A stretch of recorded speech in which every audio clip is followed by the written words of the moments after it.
Saúde os irmãos, na paz do Senhor Jesus, amém? Que é a irmã Tayla, e hoje nós vamos meditar novamente na palavra de Atos 9, a conversão de Saulo no caminho de Damasco, as marcas de Saulo. Oh, glória a Deus e aleluia. Ontem nós vimos a marca do conhecimento e a marca da submissão. Agora vamos conhecer a marca da dependência de Deus? Atos dos Apóstolos, capítulo 9, versículo 8. E Saulo levantou-se da terra e, abrindo os olhos, não via a ninguém. E, guiando-o pela mão, o conduziram a Damasco. E no 10 diz, e no 9 diz, esteve 3 dias sem ver. Amados, nesta passagem de Atos 9, Saulo, como nós lemos, tinha visto um grande resplendor do céu quando ele estava a caminho de Damasco para pegar carta para poder prender a todos aqueles que confessassem que Jesus era o Cristo. E ele, meus amados, nessa hora o Senhor Jesus o cegou completamente. Saulo perdeu a visão. E ele, que era um homem autossuficiente, um homem que se achava poderoso, ele teve que depender dos outros. Ele teve que depender de Deus. Diz aqui, amados, que a palavra que diz que os irmãos o guiavam pela mão e o conduziram a Damasco. Os que andavam com ele, e aquela comitiva. E então, meus amados irmãos, o que isso nos ensina? Que nós, quando conhecemos a Jesus, quando nos submetemos a Ele, nós também devemos nos tornar totalmente dependentes de Cristo. E para, amados, nos mostrar que muitas vezes nós não somos autossuficientes, nós não somos totalmente independentes, para nós não se gloriar, nem se fiar somente no nosso próprio braço, na nossa própria força. Deus nos faz a gente se tornar dependente até mesmo dos nossos irmãos. Pois é, meus amados, eu conheço o testemunho de uma missionária, em que ela trabalhava e o seu esposo não. Ela trabalhava como diarista e o seu esposo fazia apenas alguns salgados para vender, porque ele estava desempregado e ele tinha um problema de coluna, o qual impedia ele de trabalhar, mas também o INSS não aposentava ele. Então ele trabalhava em casa da forma que ele podia. E eis que essa missionária, ela recebia muito mais dinheiro do que o seu esposo. E ela lançava isso em rosto dele, meus amados. Veja bem, ela era serva de Deus, conhecedora da palavra, assim como Saulo era conhecedor da palavra. Mas, meus amados, ela batia a mão no peito e falava: eu posso, eu não preciso do seu dinheiro, eu não preciso de você. Eu tenho 2 braços, eu tenho 2 pernas e eu não dependo de ninguém, somente de mim mesma. Amados irmãos, sabe o que Deus fez? Deus fez essa missionária perder um rim e a metade do outro rim. Essa missionária ficou internada, meus irmãos, e ela dependia das pessoas para estarem cuidando dela. Ali no hospital, das enfermeiras, ali do seu esposo, ali da sua família, dos seus cunhados. Até quando ela estava em casa, meus amados irmãos, ela dependia do esposo para tudo. Até um sabonete, até uma balinha. Se ela quisesse, ela tinha que pedir para ele. Porque ela, como diarista, meus irmãos, ela não tinha um emprego em carteira onde ela pudesse se afastar e receber o seu salário em casa.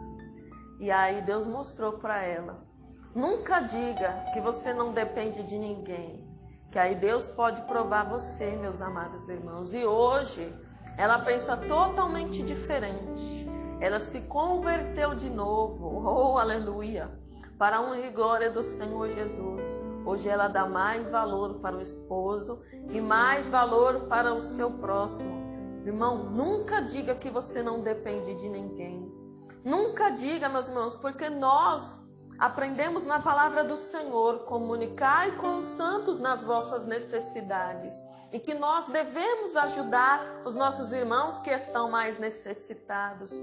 Cuidado com o orgulho, a soberba e a vaidade, aonde muitas vezes, meus amados, você pode cair.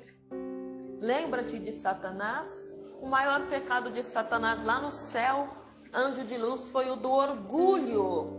Ele achava que ele não precisava de Deus. E ele falava, olha, eu não preciso mais de Deus. Eu posso ser eu mesmo um grande Senhor aqui no céu. E ele levou a terça parte dos anjos com ele para que o adorassem, porque ele queria a adoração para si próprio.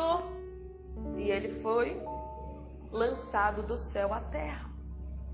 Você pode dizer, mas irmã Tayla, eu não quero adoração para mim. Mas muitas vezes, meu irmão, quando você se orgulha de você mesmo, dos seus próprios feitos, das suas próprias mãos, dos seus próprios braços, você já está idolatrando a si mesmo.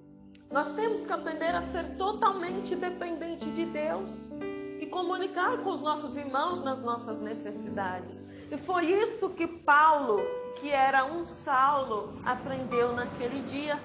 Porque precisou que o irmão Ananias viesse orar por ele para que ele pudesse enxergar. Aleluia! Oh, glória a Deus! Então você entendeu a marca da dependência de Deus? Agora vamos para a próxima marca. As próximas duas marcas, né, amados? Em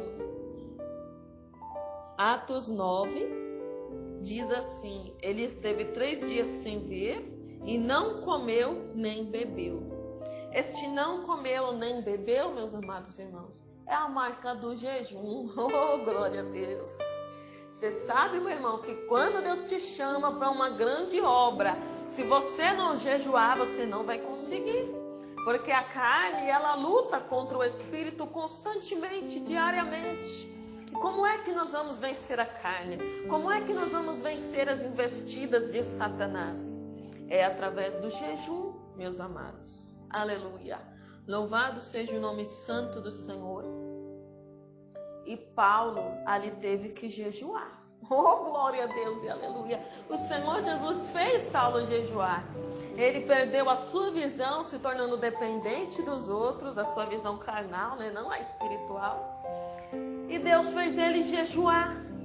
Primeiro o jejum de Saulo que Deus recebe. Mas por quê? Como é que você sabe disso, irmã Tayla? Porque nós lemos aqui nas cartas de Saulo, nas cartas de Paulo às igrejas, que ele diz que ele era um homem estudado, que ele era conhecedor, que ele estudou na escola de fariseu, dos fariseus. E a Bíblia diz que os fariseus falavam jejum 2 vezes por semana. Então, Saulo não era diferente. Mas o Senhor não recebia o jejum dele, por quê? Porque ele era soberbo, porque ele perseguia a igreja, porque ele oprimia, ele colocava jugo pesado e ele se orgulhava de si mesmo, de ser zeloso da lei.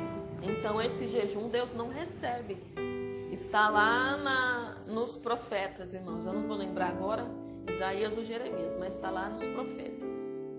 Diz que o Senhor não recebe o jejum daquele que se exalta a si mesmo, que oprime seu irmão e o que fala vaidade.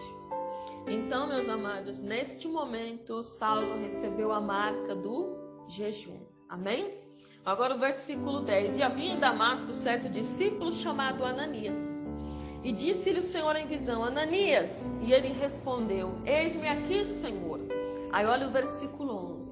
E disse-lhe o Senhor, levanta-te e vai à rua chamada direita, e pergunta em casa de Judas por um homem de Tarso chamado Saulo, pois eis que ele está orando. Oh, glória a Deus! Nós falamos do jejum, amados, agora da oração. Saulo recebeu a marca da oração. O jejum e a oração têm que andar de mãos dadas, meus amados. Tem que andar de mãos dadas. Não adianta nós jejuar o dia inteiro e nos separar 2 minutos para orar que seja. Por quê? Porque se nós estamos matando a carne, como nós vamos fortalecer o espírito? Orando, tendo intimidade com Deus. Quando nós dobramos os nossos joelhos, meus amados, nós tocamos o céu. Quando Jesus estava para ser entregue aos traidores, ele foi fazer o quê? Orar. Se Jesus nos orar, amados, que dirá nós? Não temos que orar mais ainda? Então, meus amados, você pode dizer, Mantar, eu não tenho força de orar. Meu amado, nem eu mesma, de mim mesma, não tenho força de orar. Mas eu dobro meu joelho e falo, Pai, eu quero falar contigo. Eu não tenho força, muitas vezes nem vontade de orar eu tenho. Mas eu vou orar sem vontade. Quando você começa a orar sem vontade, meu amado, se Deus ver no seu coração que você tem aquele desejo de ser uma pessoa de oração, o Senhor vai colocar este desejo no seu coração. Ele vai olhar para o seu coração contrito e quebrantado, aonde você vai se entregar e muitas vezes até chorar em lágrimas. Já aconteceu com você? Você ajoelhar para orar, eu vou orar 2 minutos. E você orar 10, 20, 30 minutos, se derramar na presença do Senhor. Isso é o Espírito Santo de Deus quem faz, meu irmão. Ele nos quebranta, Ele nos toca para que nós venhamos tocar o coração de Deus. Mas para isso a gente tem que dobrar o joelho e orar. Olha só, Deus mostrou para Ananias que Saulo estava orando e mandou Ananias ir lá. Aleluia, louvado seja o nome santo do Senhor. Por quê?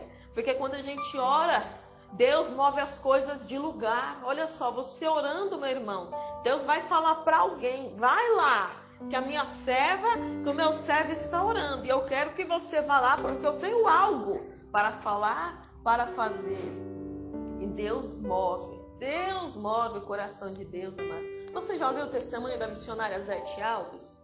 Eu vi uma parte um trecho de um testemunho, que ela, quando ela se converteu, quando ela estava orando ali na cadeia, né, que a outra presa, que já tinha sido crente, falou para ela, começa a dar glória, glória, glória, glória, e ela começou a dar glória, glória, glória. Deus mostrou para a juíza que ela estava dando glória, glória, glória lá no presídio. E por isso a juíza foi benevolente com ela, para que ela fosse solta e ela não voltasse mais para o presídio e não voltasse mais para aquela vida de tráfico, de bandidagem que ela vivia. Então, meu amado, saiba de uma coisa, quando você ora, Deus muda as coisas, Deus muda as pessoas, Deus muda a situação de lugar. E foi assim com Saulo. Ele recebeu a marca da oração e começou a orar. E o Senhor moveu Ananias do seu lugar e falou, vai lá, Ananias. Oh, glória a Deus e aleluia.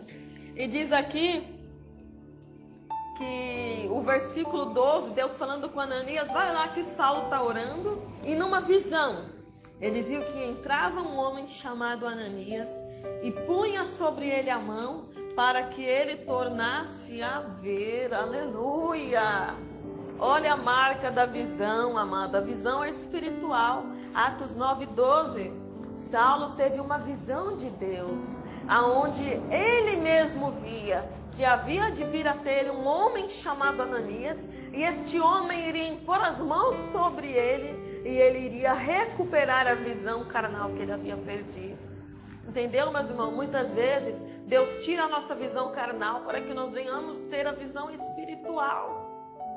Não fique com seus olhos carnais nas coisas que não edificam a Deus, ali no TikTok, ali no Netflix, no WhatsApp, na televisão. Ah, mas irmã, mas tem muito pastor que prega ali no TikTok, que faz as coisas no TikTok. Amém, meu irmão, eu sei. Só que a maioria dos vídeos não são que edificam. Então a gente tem que filtrar, meu amado, o que você vê na TV, o que você vê no celular, o que você vê nos livros, o que você vê no seu dia a dia. Seus amigos ficam te mandando pornografia, bloqueia ele. Fala para ele, ó, eu não quero que você mande mais. Ele continua mandando, bloqueia. Por quê? Porque se você santificar a sua visão carnal, Deus vai começar a te dar visão espiritual. Visão dos altos céus. Olha só a primeira visão de Saulo aqui, que Deus nos mostra através de Atos dos Apóstolos. A irmã Tayla, meu sonho era ter visões, o meu também, irmão. Então vamos orar, vamos começar a praticar mais, fechar os nossos olhos para aquilo que não edifica e abrir os nossos olhos para aquilo que nos alimenta, nos edifica e nos transforma. Em nome do Senhor Jesus, amém? Então aqui nós vemos mais 3 marcas de Saulo, né? A marca da dependência, marca do jejum, a marca da oração. Vimos 4. E a marca da visão espiritual, amém? Então eu vou encerrar por aqui. Mas antes eu quero falar uma coisa, meu irmão, minha irmã. Se você que ainda não é crente, que ainda não aceitou a Jesus como seu único e suficiente Salvador, ouviu esta palavra e deseja, assim como Saulo, ter um encontro com Deus, receber as marcas do Senhor Jesus sobre a sua vida, este é o momento. Aonde você estiver, ore comigo. Senhor Jesus, nesta hora eu ouvi a sua palavra e decidi te aceitar como meu único e suficiente Salvador. Senhor, perdoa os meus pecados e escreve o meu nome no livro da vida, para que eu tenha direito à vida eterna. Salva a minha família e te agradeço em nome do Senhor Jesus. Amém. Fiquem na paz do Senhor.